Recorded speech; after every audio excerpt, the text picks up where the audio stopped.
Good to go? Okay, yeah, I'm ready. All good. I'd like to introduce our presenter today, Mr. Gary Thompson. He's a professional geologist and has been part of the executive technical leadership team of Brixton for at least 15 years. 15 is the number. 15, absolutely. So it doesn't show. It must be the lighting. But anyway, more importantly, some significant accomplishments the company has achieved, and more recently, even up to this week, there's been a press release out on new results. Am I correct? Yeah. So with that, could everyone please welcome Gary to a chilly and wet Calgary, please.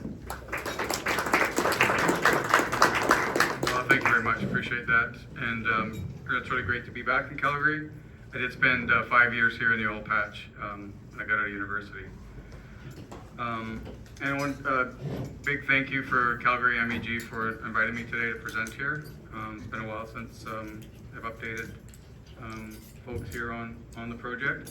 Like William said, it's been 15 years. This was actually our listing property in 2010, and it's really grown dramatically. So my plan is to kind of walk through, we've got a lot of targets to talk about, but kind of walk through a little bit of the geology and some of the reasons why we have such a big block here, and obviously some of the potential that we see. And on the cover page here is the camp.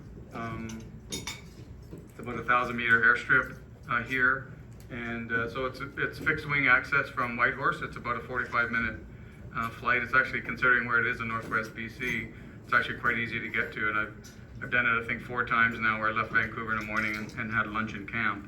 And you can't say that for a lot of the Golden Triangle projects, just given infrastructure or lack thereof. And then it is heli support around the project. There is a road that goes to the bottom end of the claim block that serviced the Golden Bear mine, which shut down in 2000. But we're not quite there yet to reactivate that, and we're really still in the exploration phase, and it's the Lassonde curve, where the discovery, the value creation curve, it really happens. And what we've seen is that curve is the bottom part of that curve is much longer than perhaps investors would like to see. So I may be making some forward-looking statements, so I just want to caution you on that. And for those of you that may be not that familiar with where it is, that's in northwest BC. Technically, it's northwest of the Golden Triangle. And actually, the closest town is Juneau. We're about 90 kilometers from Juneau, but in British Columbia, just kind of on the lee side of the Coast Range, actually. So it is a big block now. It's 2,945 square kilometers. We see potential. If you look on that claim up in the top northwest, there's a little appendix that sticks out to the Alaska-Canada border. There is a potential channel there for deep water access into capital markets, or markets in general, that way. Versus the other option would be to tie into the Golden Bear Mine Road on the sort of southeast part of the claim block for future access. Yeah, what we found interesting and what we're learning about this system is it's geologically complex, and we're seeing multiple styles of mineralization, from calc-alkaline porphyry systems to potentially alkalic, epithermal gold, silver, and sedimentary hosted and volcanic hosted gold, silver mineralization, and time spanning a lot of years. So. And it's not all our work.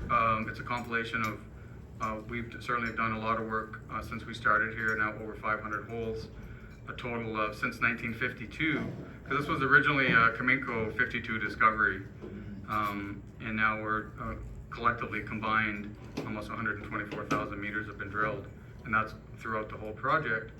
And what has been working for us is rocks and soil, so we continue to do the old boots on the ground prospecting and soil sampling. We're continuing to find new showings, and the one I'm going to talk about today that we just announced, a brand new discovery called Catalyst. It's a brand new copper gold porphyry, and we just found it at the end of last year. It's never been drilled, never been sampled. Just goes to show that literally in our backyard we're still finding new stuff after all these years. And you can see all the numbers there, that we've drilled over 100,000 meters and 32,000 soils and 17,000 rocks. So even though it isn't glacial terrain, it does, the geochem does work for us. This is kind of built on part of the thing that we're seeing here at Thorn is we have these Cretaceous age intrusions, very, very similar to like pebble in age. And so we have this up here showing some of the other well-known Cretaceous age porphyries. But we're also seeing the Triassic, classic Triassic, Jurassic assemblage. They're cutting Triassic Stahini group rocks. So we see that in some of our gold mineralized deposits, which we'll talk about, and then also in the porphyry, the several porphyries that we've now discovered that are cutting these Triassic. It looks like the Cretaceous. Well, we still have some age dating coming in on the most recent stuff. It looks like these Cretaceous age intrusions are cutting the Triassic Stahini rocks.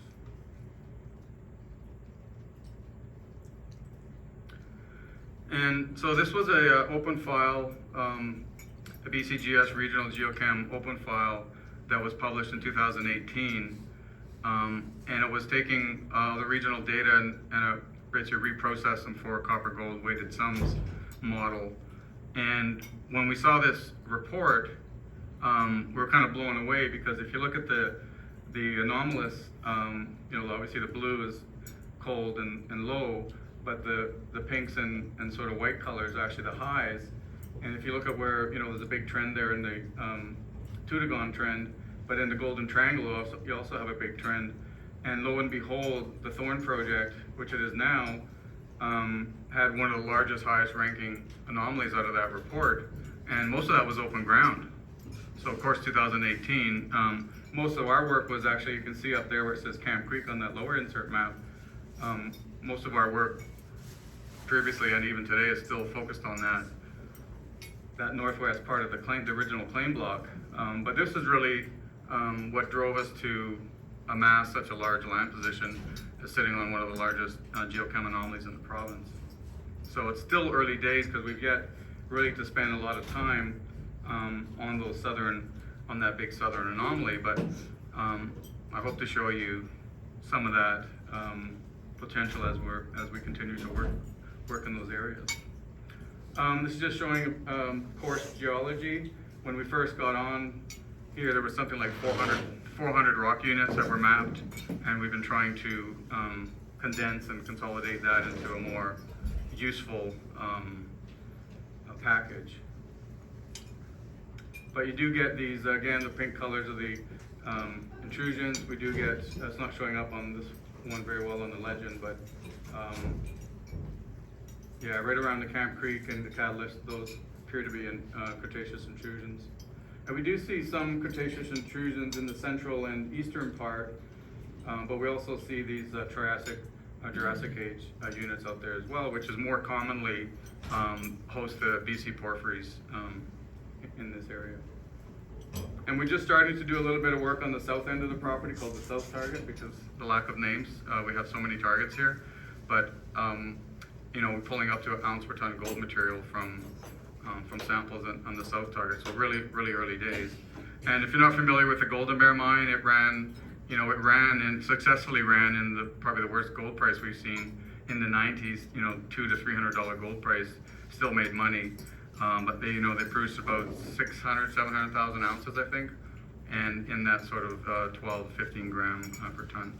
So they made money in a really bad gold environment. And so we think there's still some gold there, and certainly we have claims around that and have some potential around that area as well. We did acquire some Aster and Sentinel alteration data. It's certainly been useful in some of the areas, and I'm going to point out one area specifically that we're interested in here. We've yet to drill this one, but we're calling it Sentinel after the Sentinel alteration data.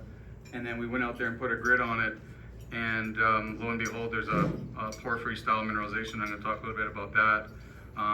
We almost drilled it this year, but it is, it's about a 20-minute helicopter ride from camp. We we had a bit of a smaller budget this year, so we kicked that one out to next year. So there's a good chance we'll come back on that and have another discovery potentially next season. So this is the classic Silito porphyry model. You know, we have what appears to be a complete mineral system here, and you can draw analogs to all the styles of mineralization that we see in around the Camp Creek, because most of the work that we've done has still been focused around the Camp Creek porphyry discovery. But we have this sediment hosted zone called Outlaw, and of course we have these diatreme breccias and high sulfidation mineralization. A little bit of skarnification here and there, not really significant on the skarn side, but certainly if you look at like the Trapper Gold target, that appears to be intermediate sulfidation. And it appears again to be similar age, Cretaceous age diorites cutting the Triassic Steganine Group volcanics.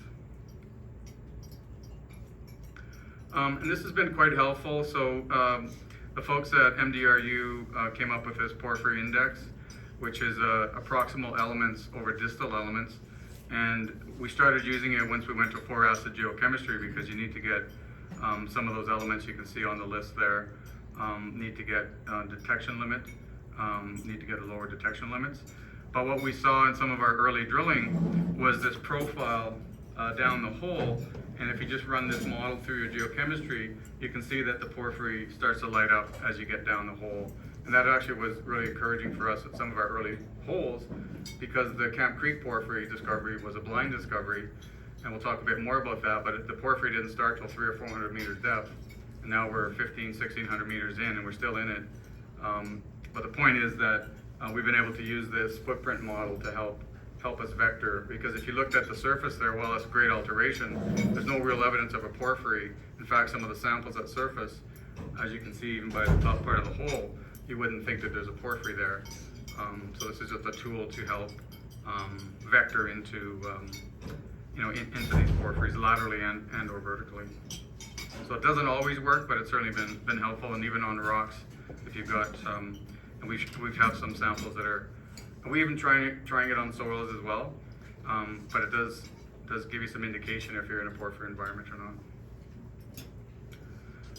So this is a compilation of all the copper geochemistry that you can see, and if you looked at it from the north end of the project to the southeast end is about 80 kilometers, and the bright purple are greater than 1% copper, so a lot of greater than 1% copper samples. And this is that sentinel target that we're interested in out here. So we've got a cluster of targets that we're calling the east area. There's like three to four different areas within that eastern part that we're quite interested in, and certainly a cluster in this area called Metla, where it's pulled some spectacular bornite and high-grade gold and copper, but it appears that maybe we're too deep there in that part of the system. They seem to be more discrete, structural controlled veins as per se. We're not seeing the porphyry-style veining there.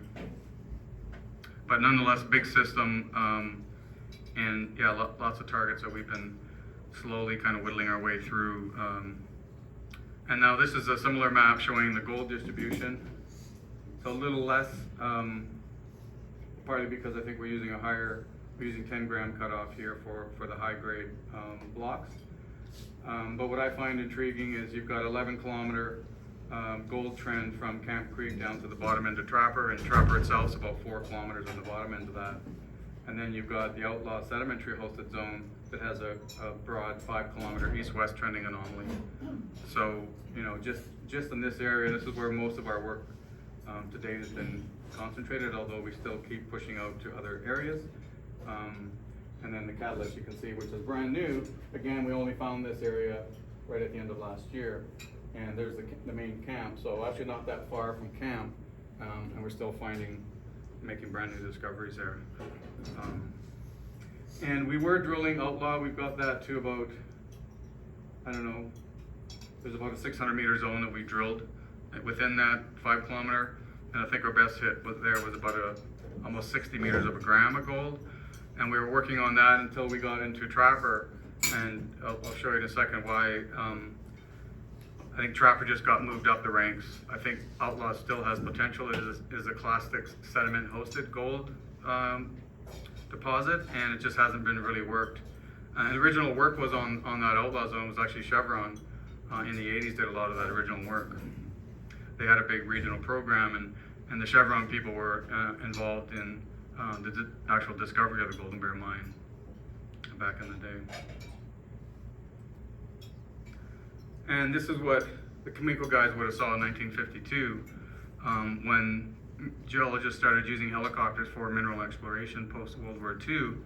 Was this intense acid sulfate alteration. It's pretty hard to miss. And you know, we continue to, it's been a challenge in this area because the terrain is actually quite steep here, right in this gully. But this is the main Camp Creek area where a lot of the historical work was done, and certainly the work that we've been doing that ultimately led us to the porphyry discovery. But what you see on surface here are these, they can be narrow, but they can be fairly thick too, up to 20 meters wide, of sort of brecciated, high sulfidation style mineralization, where we see high grade gold, silver, copper, and we're actually tagged into this pretty interesting hole, which I'll show you in a second. I call it the periodic table hole because it seems to have every element in a periodic table in it. But this is a little bit on the new discovery called Catalyst. This is again the one that we found right at the end of last year. And if you look down at the bottom left, you can see the Camp Creek now, where Camp Creek is, where you see a lot of holes have been drilled around there. And that's where we had the deep Camp Creek discovery. And if you look at the little legend on the top there, so that purple with the yellow area is the 0.5% copper equivalent grade shell at minus 400 meter sea level. So that I'll show a slide showing where that is relative to the system, but that's fairly deep, given that the Camp Creek porphyry doesn't start till 300 or 400 meters depth, and we're still in it at 1600. But we're showing you that minus 400 meter elevation grade shell effectively. But what's interesting about the Catalyst and the Tempest, which is another one that we've yet to announce, we just put one hole into that. One of the things that we did early this year, because we didn't have a lot of data to go on Catalyst in the beginning of the year, but as soon as we got in there, we started gridding soils and using XRF to zap the soils, and we're able to develop a fairly solid copper anomaly. As you can see by here, 1.5 by 2 kilometer geochem soil anomaly on the XRF data.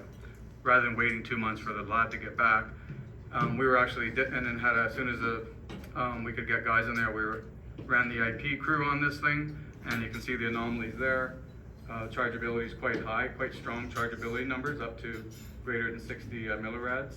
I'm told that's quite high for IP. But the point is that we were drilling this thing in discovery at the end of last year as the snow was pushing us out in October, and we were drilling it in August. And we just published on these results. Now, what's keen about this, two things I think take away from my perspective. A, it's a brand new discovery. We have copper gold mineralization at surface down to 500-600 meters, still open. We've only got 3 holes published on this thing. We only drilled 5.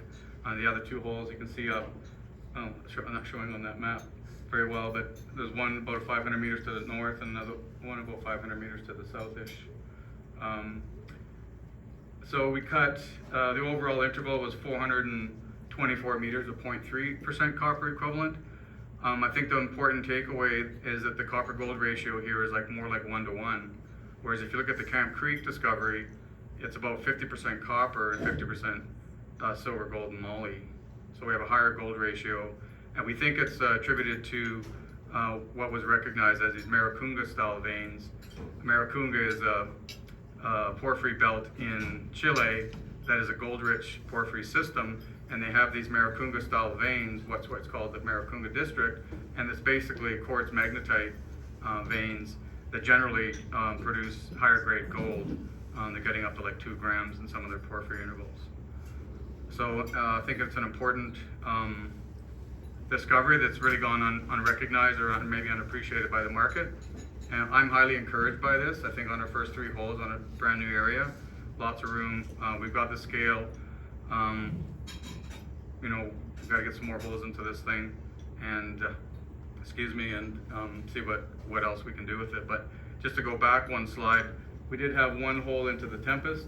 We are seeing porphyry-style mineralization there as well, but we're seeing it sort of interlayered with what appears to be the Windy Table volcanics. There's a large rhyolite flow dome complex that's sitting up to the northwest here that actually unconformably overlies a lot of this, and now it looks like we're kind of getting maybe some inter beds of that in there, so we're not sure what's happening there yet, but yeah, potentially 2 new discoveries this year. Yeah, so it's pretty encouraging. And then sort of back to the Camp Creek area, so we decided this year not to drill deep holes. We started the year with a bit of a smaller budget, and we thought, well, what else can we do, low-hanging fruit stuff that would be interesting. Now, one of the things that we found in 2024, we hit some, in this hole 307, actually in the upper part of that hole, there's a 26-meter interval of almost 2 grams of gold with about almost 2.5 ounces of silver and some copper. So what we started to recognize is some of our deep porphyry holes actually had higher grade gold mineralization in the veins in the upper part of the system. So we thought, well, why don't we see if we can actually connect some of the dots there. And remember that hole I mentioned earlier that we hit the periodic table? That hole 318, which is this guy here, was a step from 307 that was actually a copper porphyry hole, but hit gold mineralization at surface. And then we drilled a couple holes along this trend. It almost looks like now we're close to 1 kilometer. But we're getting, again, the periodic table there. It's only 1.5 meters, but it was pretty much massive sulfide, 9.5 grams of gold, almost 14% copper, 771 silver, 7.6 lead, 609 grams per ton tellurium, 7% zinc, and I think over 1% antimony as well. So pretty remarkable. We're doing some more analysis on that to see where the gold is in this part of the system, but yeah, so it's basically a new vein there called the North Side vein. And we also did some work on this one called the Glenfiddich, which is down here. So it's had a lot of historical work. In fact, one of the early holes on hole 121 that was fairly shallow was one of the early holes that right at the bottom of one of those Glenfiddich holes, we started to see porphyry-style veining at about 300 meters depth there. But this Glenfiddich zone, we thought, well, it's at surface. Again, our low-hanging fruit strategy, at surface mineralization. And this year we drilled 16 meters, 3.4 grams of gold with silver and copper and antimony, including 9 meters of 5.2. So I'm quite intrigued by that because it's still open-ended. There's a big gap there between perhaps this trend here, still untested, so another maybe 500 or 600 meters of that vein yet to be tested. So even though we've been on this for a long time, because we're testing other areas, I still think there's some joy to come from the Camp Creek area and proper. And the interesting thing about this target is that we can get in here early. So the plan is to go in there May 1, which would be the earliest ever that we'll start at a program. But we can get in here early because it's relatively low elevation. Like our camp is like 1,100 feet, and we're talking about 2,000 foot elevation here, versus the Trapper and the other targets are 3,000, 3,500 foot elevation. So we've got to wait a bit more for that snow to peel off.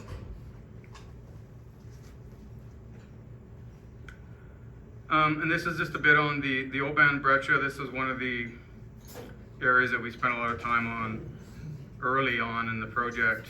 And we generated some pretty amazing hits, like hole 60 there, 95 meters of 1.7 grams of gold and 628 grams silver.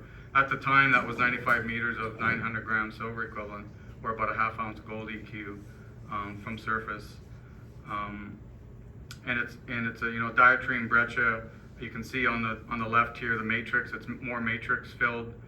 This is chalcopyrite, and we started to see what was interesting is we didn't recognize this at first, but we started to see these porphyry-style vein fragments within the diatreme. And as we drilled this hole in 2019, the plan was to drill a 1,000-meter hole and try and see if we could connect this diatreme to the porphyry, as like in far southeast and other porphyry deposits in the world, they get these diatremes related to the porphyry. So we thought, well, there's a good chance there's a porphyry down there. And this was back in 2019, but we started to see more of these mineralized porphyry fragments as we went further down into the hole, which we didn't recognize before. So that gave us some confidence that there is a porphyry, that there's evidence of it. There's plucking these porphyry fragments from depth. And there's hole 150 there that cut 550 meters of 1% copper equivalent, including 136 to 2.4. So pretty remarkable intercept. We were able to raise like $8 million on the back of that single hole. And that was really the start, 2019, that was the start of our bigger budgets in that sort of $8 to $14 million since per season since 2019. But that really led us to, well, obviously we drilled a few more holes around that, nothing that really tagged into the porphyry, and it wasn't until 2021. Now you can imagine before 2021, none of those deep holes existed. We just had that diatreme hole up into the upper right there, and then we had the indications of porphyry way down at the bottom end of the creek in hole 121. But it wasn't until 2021 when we drilled hole 183, 184. We actually drilled 1,200 meters and confirmed there's a porphyry down there. And of course now we have 18 deep holes into it, and I think the deepest one there is 1562. Looks like the deepest one, and still in the porphyry. So again, there's that footprint, a fairly large. There's a kilometer scale bar at the bottom, so it's a fairly large footprint. It is deep, so this would be most likely a block cave if it were to make it. But we've got some pretty long intervals of. It's pretty hard to see on this one. 1,400 meters of 0.28 copper equivalent, including 150 of 0.56. Obviously, we'd like to see a bit higher grade here, but how it goes. See better copper prices could change the story. But I think for us, drilling 1,000, 1,500 meter holes, there's lots of shallow opportunities we think at near surface on the project that I think I'd like to see more work on those. So we know this is here. I think there is more work to be done. Those holes are still fairly broadly spaced, but lots of other stuff to look at. And one of the things I thought is intriguing about this is hole 261, one of the deep holes in Camp Creek, is obviously you've got the copper, gold, silver, moly, but what's interesting is that the moly continues to ratchet up as we go down the hole. In the bottom left there's close to 1,500 or 1,600 meters. So increasing moly, perhaps there's another moly porphyry phase that's coming in here to increase up that moly, but we just have increased moly as we go down the system here. It's pretty classic looking veins. We do get those B veins, D veins.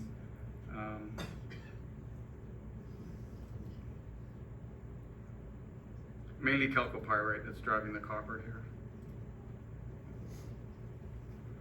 Again, it's just some more of the core shots.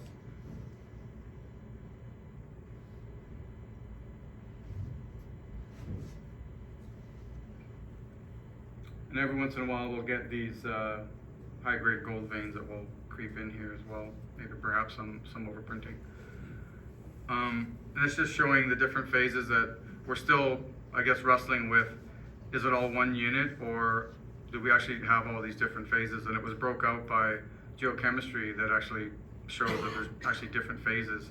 It's hard to tell visually, and we haven't seen that many cross-cutting relationships. But what we know about the porphyry X is the main mineralizing porphyry unit is that it's a crowded feldspar porphyry with these stacked or superstacked biotite, which is also a good indication of fertility. You don't necessarily need to do geochemistry. If you get those stacked or superstacked biotite, that's usually a good indicator right there. But that's what our porphyry X kind of looks like, and we're seeing obviously good evidence of increased metal concentration around that.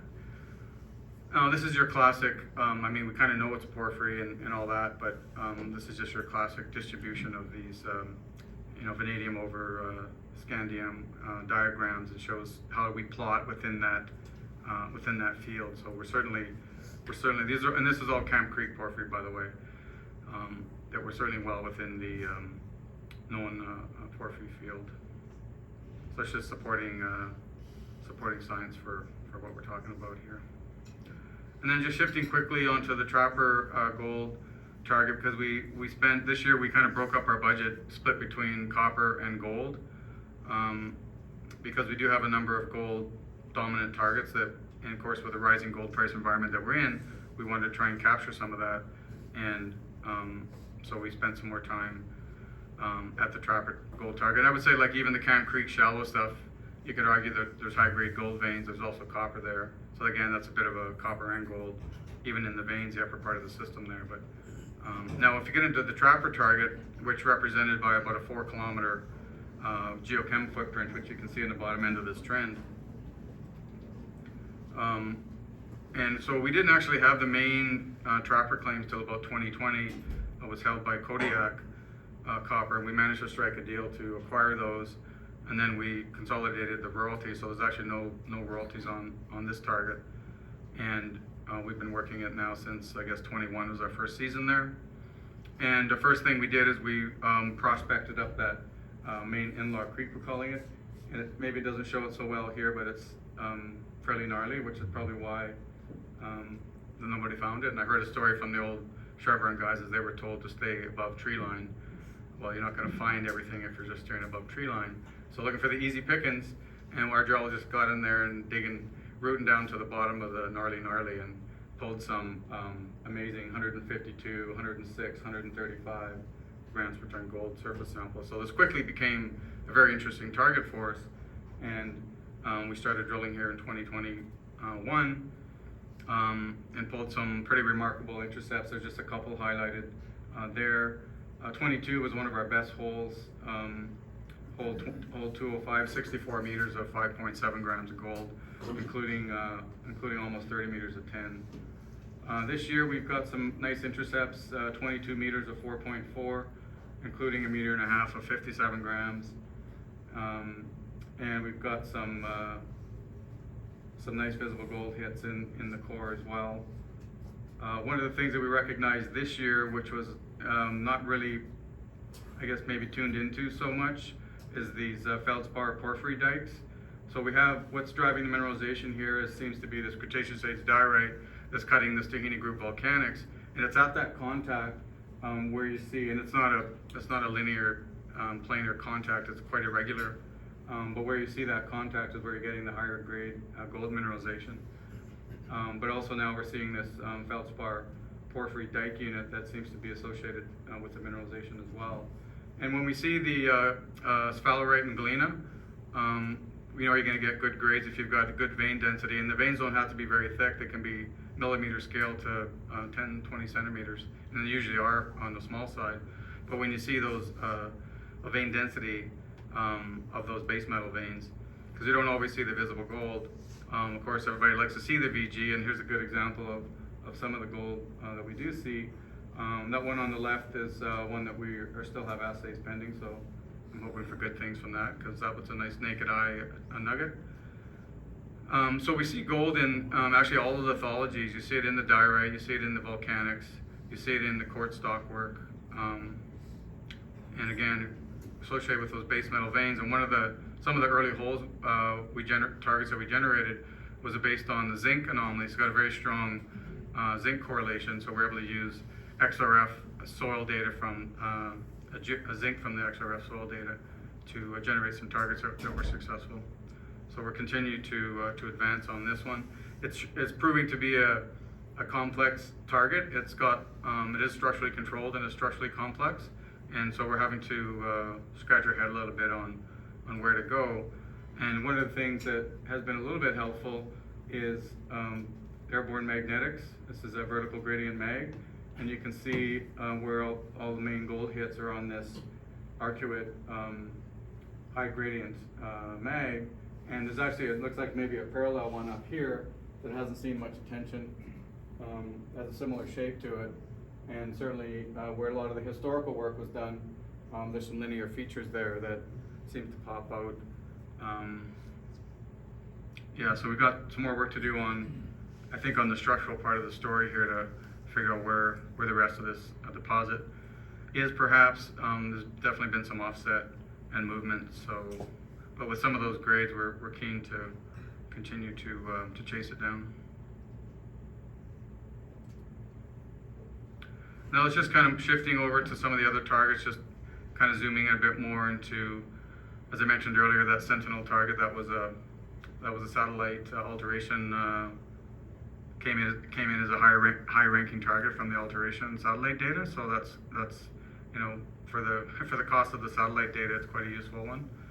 And then we got boots on the ground there, and we start to see these high density veins and these UST features. I don't know if you guys ever saw those things, but they're like sawtooth quartz veins. The USTs are typically on the apex of an intruding porphyry. So we saw those in the field as well on this target with these high density veins. So that one's pretty much ready to go. And what's interesting is on the eastern part of the project, it's almost like a plateau up there, where most of the terrain on the Thorn is quite rugged, whereas we get out to the east and we're almost dealing with another project. It's rather plateau-like. So that's one that's on our list for the east. And I think Newmont drilled a few holes on this one we're calling Prime in the middle here. It's got some nice high copper numbers at surface there. And when I went out there and looked at it, there's a lot of pyrite. So you actually don't even see, we're getting 0.1 copper, but you don't even see the calco. There's so much pyrite there. So I think more work to do collectively on the eastern side. And you know, if we can show that there's something of significance out here, the encouraging thing about these targets is they're actually closer to the Golden Bear mine, which is ultimately closer to the road. So if we could get a starter pit here, that would help on the economics overall on the project, just less infrastructure, closer to infrastructure potentially. So we're intrigued by these partly for those reasons. And this is just a zoom in. So we did some fairly tight mapping here on a grid scale mapping, because what's interesting is there's no vegetation here. It's just a talus, rather shallow, flat talus terrain here. So we're able to actually see the rocks. And when we brought out some of the geos, they got pretty excited with what they were seeing here.